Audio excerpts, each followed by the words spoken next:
I think that the number one thing that a person needs to do, and this is my opinion, you could agree with it or disagree with it, is put at the top of your priority list is discovering and developing a relationship with yourself. Great point. Right. Great point. I think that all too often, so many of us run through life without having a true relationship with ourselves. You know, I've used it.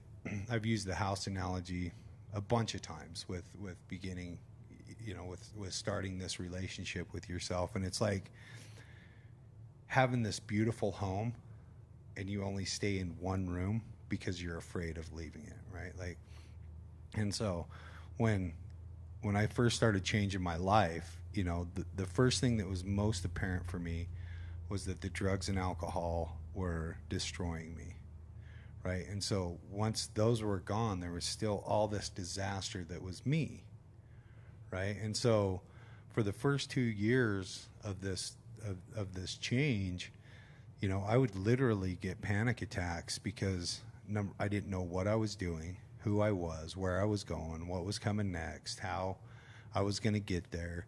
I was still using food and porn and negative self-talk as a way to cope with things. And it wasn't until I started changing my focus from running from something, right? Like I was running from my past. I was running from my fears. I was running from my drug and alcohol abuse. I was trying to get away from all these things. And until I turned my focus and decided that I was going to run towards a relationship with me, right?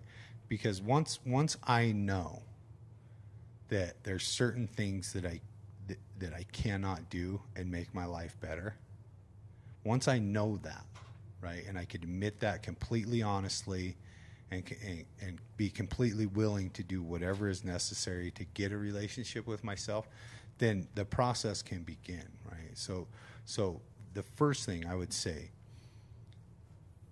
desire a relationship with you. Find out who you are. What are your fears, right? What have you been carrying with, right? Some people have abuse, like serious abuse in their life as an adult that happened to them as a kid, and they still will live in the fear that that's going to happen again. And that's really an unrealistic fear, right? So when we start the process of identifying our fears, right, the way that I did that, right, was one, like Cameron was saying, like something's not normal, right? I shouldn't be driving down the street from work, from a good day at work, right? This is one of the most prevalent ones for me.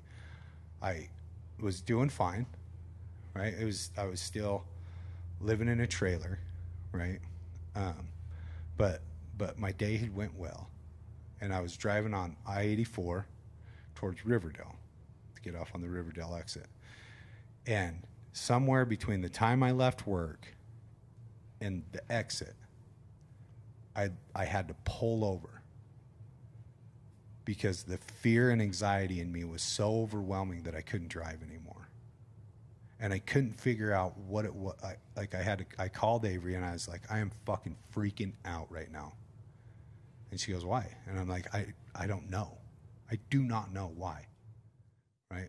And it was so scary for me to be in that place.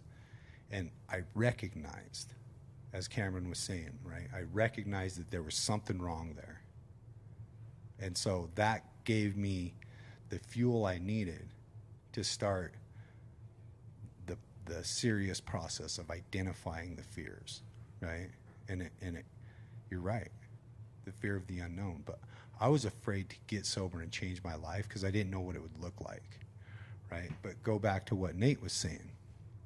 There are some things that we can do if you listen to enough successful people and read enough books and ask for enough help and talk to the people that you admire, we can recognize a pattern with them, right?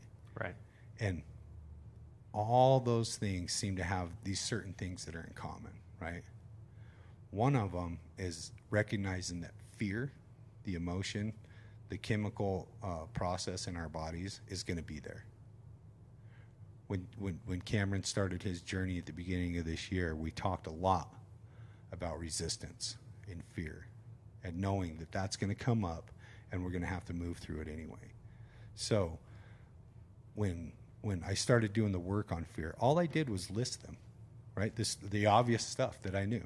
I'm afraid of being broke. I'm afraid of being fat. I'm afraid of being sick. I'm afraid of dying. I'm afraid of like being homeless. I'm afraid of relapse. I'm afraid of not being loved, and I listed them, like no particular order.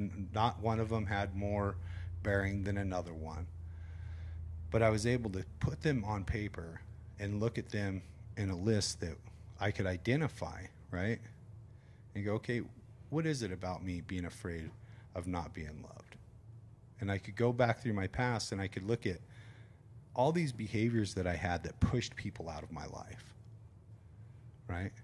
And I could go back and I could identify that I was always loved, regardless of how hard I tried to stop you guys, right? How hard I tried to stop my parents, how hard I tried to stop my friends and lovers. Like, out of all that stuff, if I look at it for fact, right? What is the fact? I am loved. So whether I'm afraid of it or of not being loved or not, I am loved, right? So what are some things that I can incorporate to make me believe that, right? Well, how about I be honest with you, right? And we start doing the work in the progression towards the next way, the next level of our journey, which is working towards the person we want to be instead of running away from the person that we used to be. See, and with doing that work, we can identify our fears.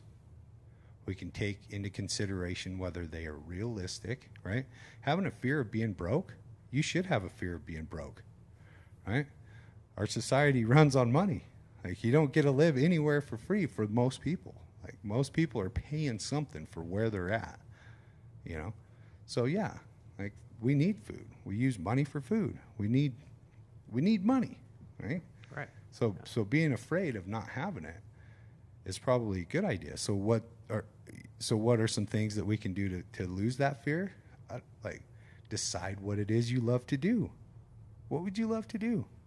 What's something proactive that you can do in that area, right? Because if we do what the successful people do, we can, in a way, predict the future, right?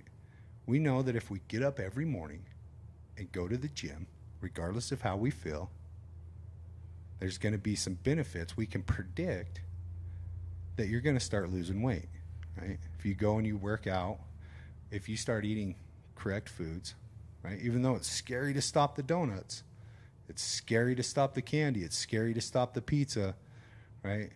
Even though all that stuff is really scary, we know that if we change that behavior, regardless of how we feel, there's going to be results that come along with it. Cameron's proof of that. We can watch him in real time on camera, the progression that went from what he was in December to what he is now.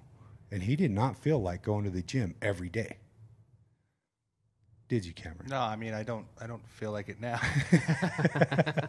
Right. But Who like does, you said, right? like regardless of how we feel, right? Right. Yeah. And it was that was the same thing that kept our species evolving and growing and staying alive and becoming the dominant species on the planet.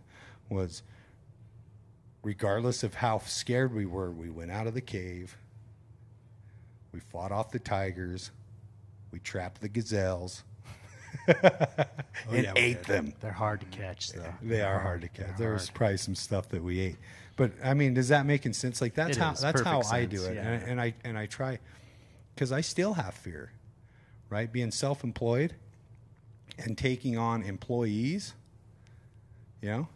I still have that voice in the back of my head that says, "You're fucking irresponsible, man. You're not gonna fuck. Are you kidding me? Who the fuck are you trying to kid? This isn't who you are." And then I have to do that self-talk that goes, this is who I am, right? I am a business owner. I am a boss and a father and a goddamn good one. We have to do those things. So anyway, what do you think? Well, That was very well said. You know, I love how you put that. You know, one thing you talked about, you know, we got to be able to be alone to really figure I out. have talked about that. That's one of the hardest things for me is being alone. Like, I don't like being alone with myself, you know? It's kind of scary to be in my own thoughts and Yeah. you know, I don't know. I'm slowly getting over that, you know, But you're doing that, and if I may, you're doing that through experimentation. yes, yeah. Right? If I may, like Nate is trying different things. A Right? lot of He's different trying to things. be alone, Yeah. sit with himself, and he goes, "Fuck, I don't like how this feels." Ugh. I don't. And then he goes and he bees with people, right? And if like for example, if he's with the same person all day long, he goes, "Fuck, I don't like being with people." I'm never happy Right? with what I have. No.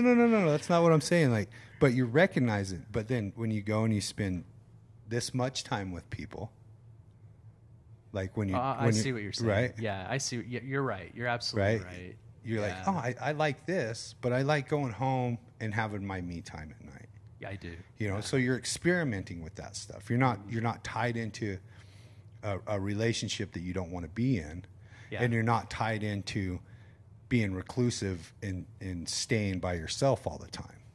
You're right. Right. So like yeah. you're experimenting with your life in that area, trying to figure out like where do I resonate?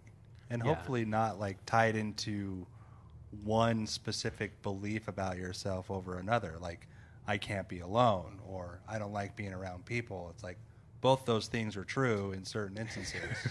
Well, you know, it's You know what I mean? Like, I'm not going to Yeah. build my identity out of I don't like being alone. That's what exactly. That's Yeah. what I'm trying to say. Exactly.